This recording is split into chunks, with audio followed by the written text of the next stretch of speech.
Hi guys, it's Emily from Novelle Novels and welcome to today's video. This is my TBR Jar Books for 2022. Yes, it's already happening. It's nearly 2022. So I decided that I would pick my TBR jar. That is the one thing that I've kept going pretty much since I started my channel. And what I'm doing is I'm carrying one book over from last year. So it makes it 13, so I don't know automatically what my last book of the month is going to be. And if this book, like last year, if this book doesn't make the cut at the end of 2022, so hasn't been chosen, it will get either DNF'd or read straight away anyway. Okay? So, the book that's carrying over is The Secret Life of Bees, which apparently I'm going to be buddy reading with Gemma when we eventually pick it up. It is a YA sort of classic-y kind of, not sure exactly historically fiction-y what it is. Lily has grown up believing she accidentally killed her mother when she was just 4 years old. Now 14, she yearns for forgiveness and her mother's love. So, living on a peach tree farm in South Carolina with her harsh and unyielding father, she only has one friend, Rosaline, a black servant. With racial tension explodes one summer afternoon, and Rosaline is arrested and beaten. Lily is compelled to act.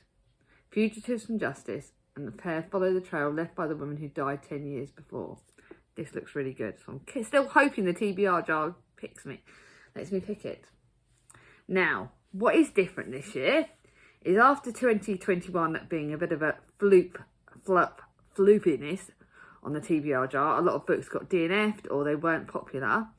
I decided that rather than pick books that I had to really push myself to read, I would pick 2 books from each of the genres and also YA and stuff, and pick 2 books from that and 2 books that I'm excited by but not desperate to read. So it wouldn't matter if they're pushed down to the end of next year, but they are books that excite me and books that I want to read.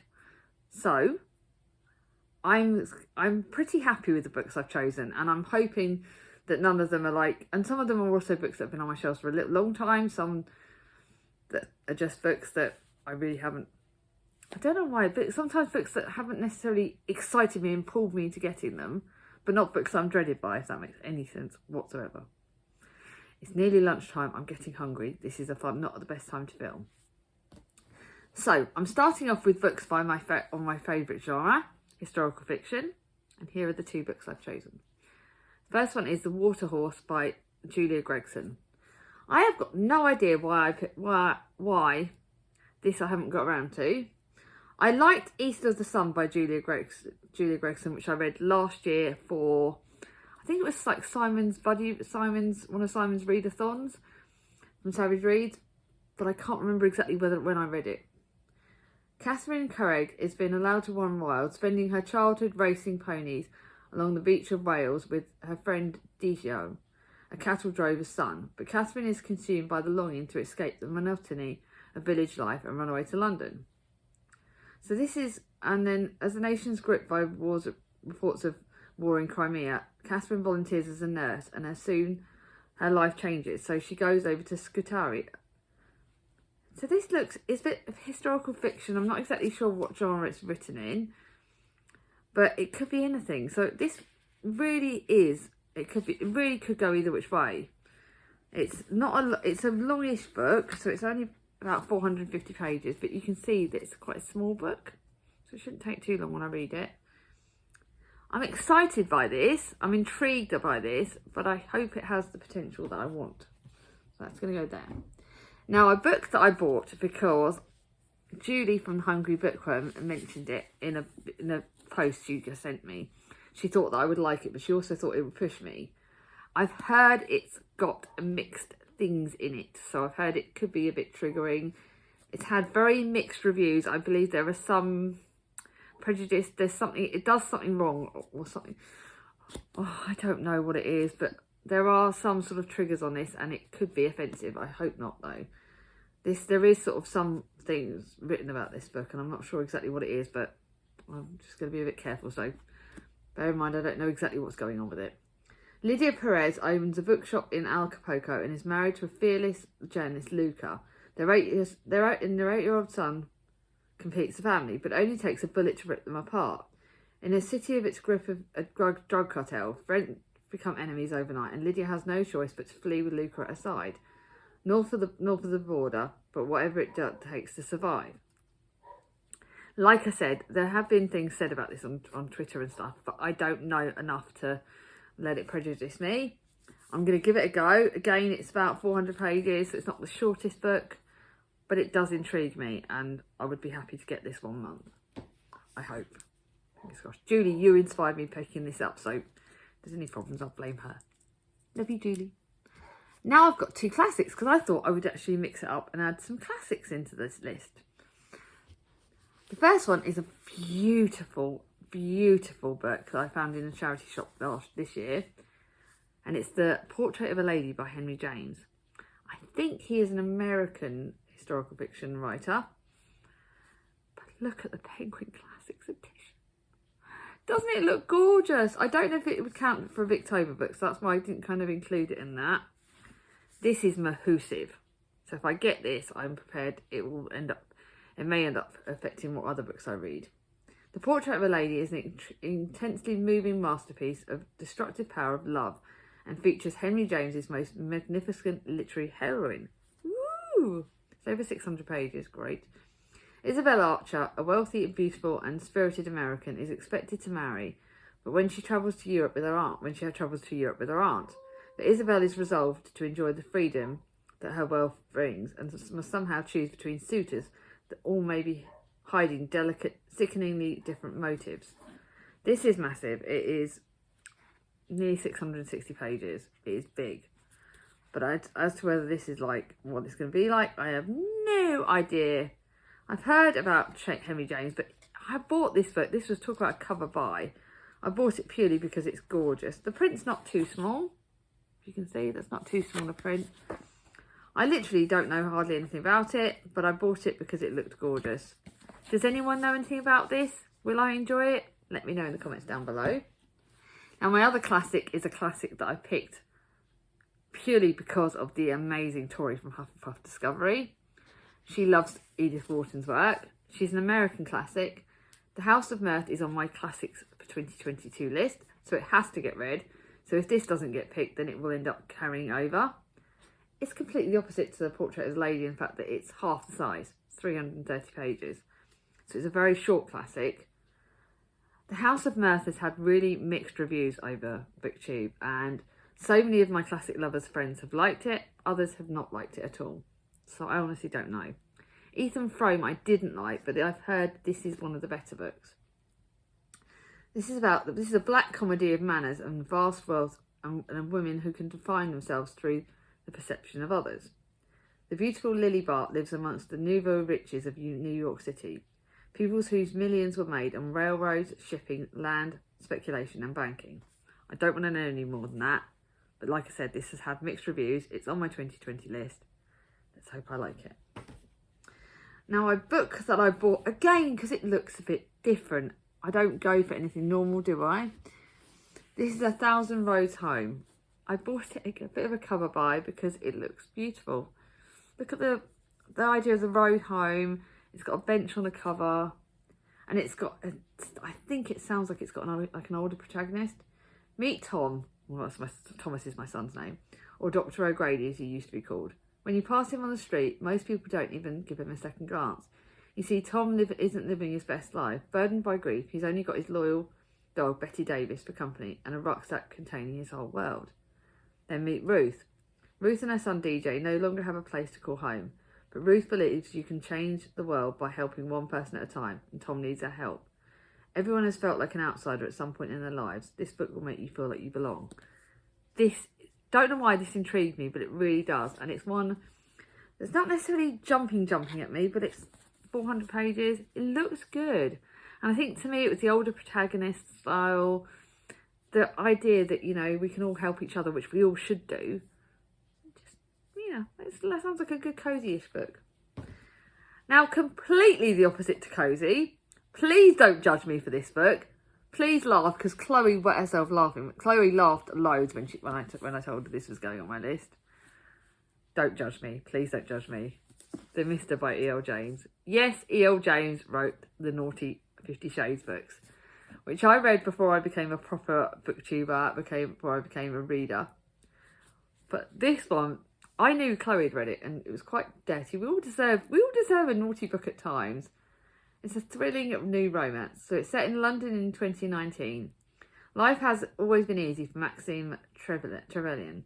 With his good looks, aristocratic connections and money, he's never had to work and he rarely sleeps alone. But all that changes when tragedy strikes and Maxime inherits his family, noble titles, wealth and estates, and all the responsibility it entails. It's a role he's not prepared for and one that he struggles to face. This is a bit naughty. I don't know whether it's going to be as naughty as 50 Shades, but it's another long book. What have I done to myself on this TBR Jar? It's 500 pages. Am I mad?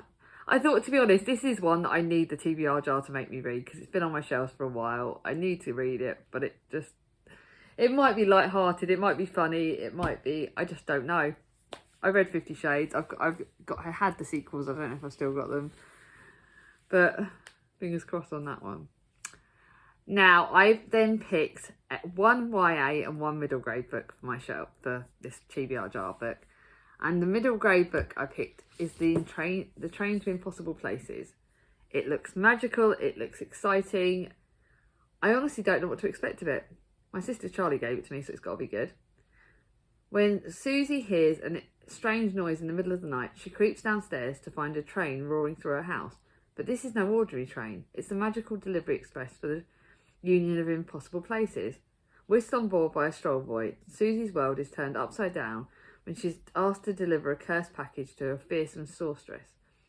And quite suddenly, Susie realises the fate of Impossible Places is in her hands. This looks middle grade-ish, this looks fun, this may be just the light-hearted break that I need. Not too long, about 370 pages. I don't know, it's got, oh my god, it's got illustrations in it. You know I love illustrations. I think each chapter's got a different illustration, or is that just the first one? But oh, it just looks gorgeous. I don't know what it is.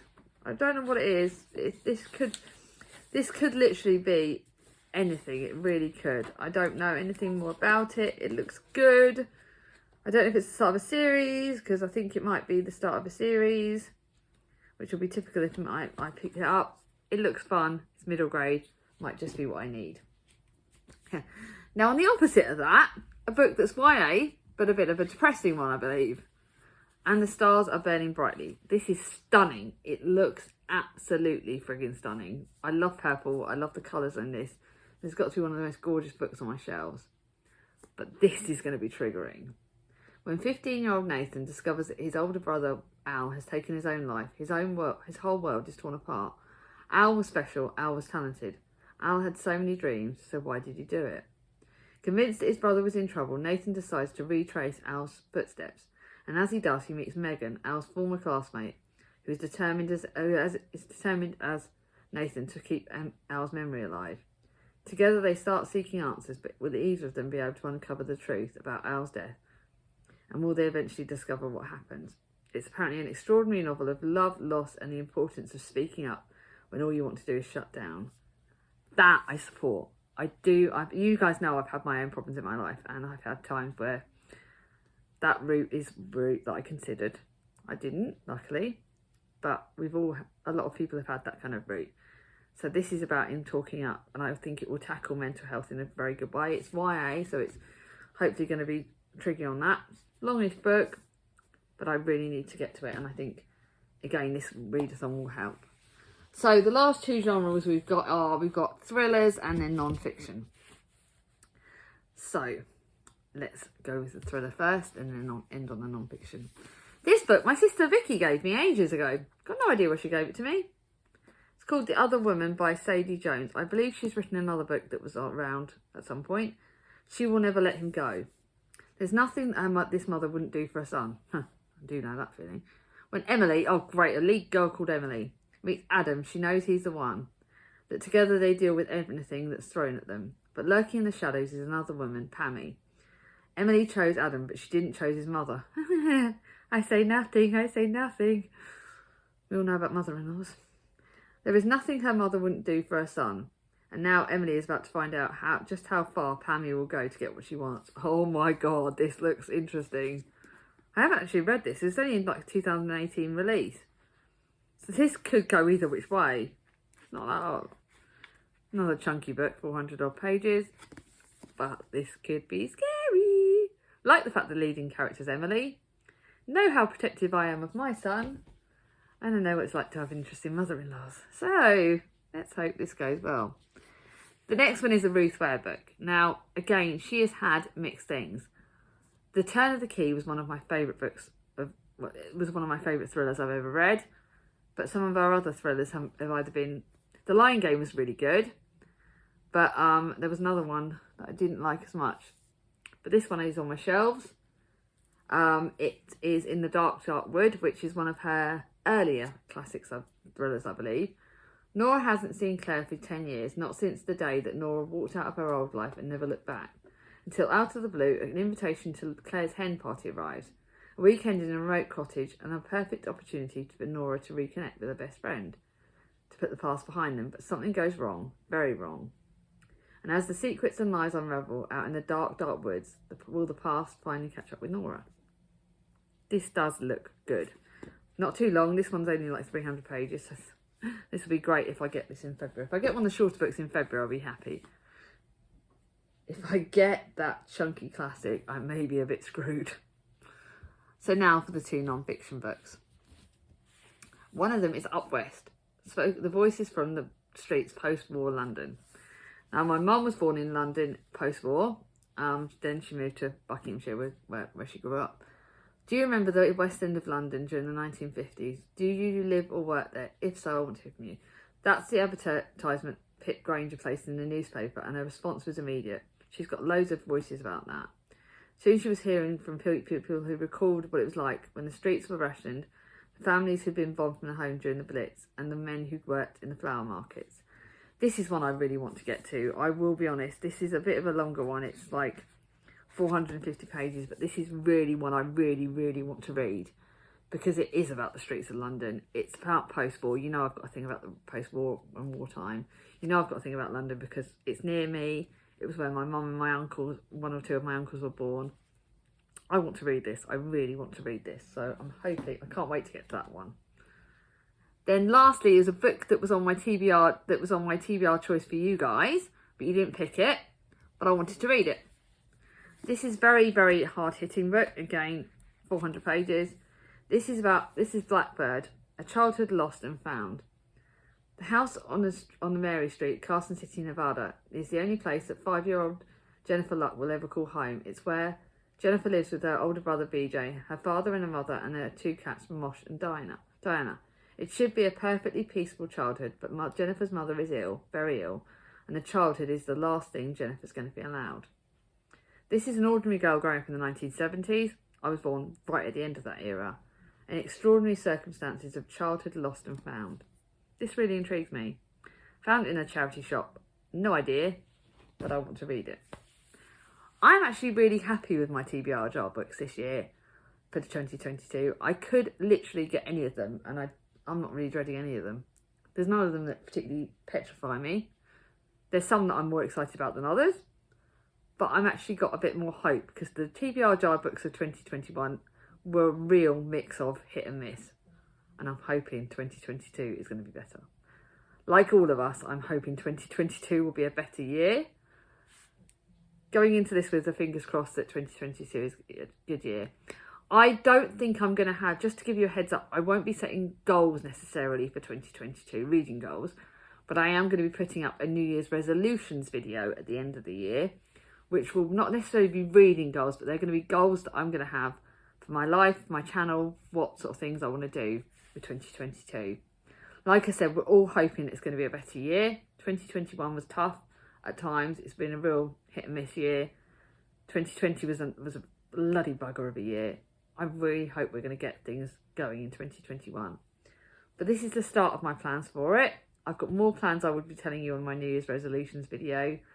And look, I hope you enjoy it. I hope you've enjoyed the extra videos we've been putting up this month. They've been really fun to film, but a lot of hard work.